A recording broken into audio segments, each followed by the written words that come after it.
Kayo manging tubol ka, kayo manging tubol ako. Paano naging berdeng tubol tong anak natin? Ako si Tubulito at ako ang ama ng batang tubol. Hindi ko kasalanan kung malandi ang asawa mong si Tubuleni. Lasing kami nung gabing yun.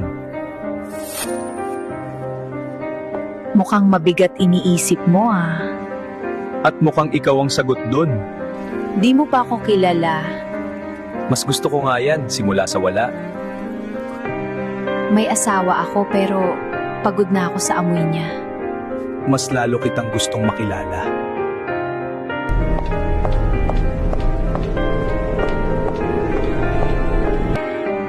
Handa ka na bang matikman ng kayo manging tubol? Matagal na.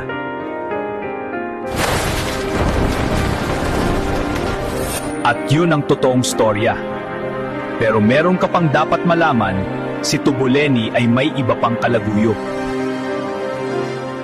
Like and follow kung gusto mo ang part 3. Kung gusto mo naman manalo sa scatter, try mo ang link ko na sa comment section.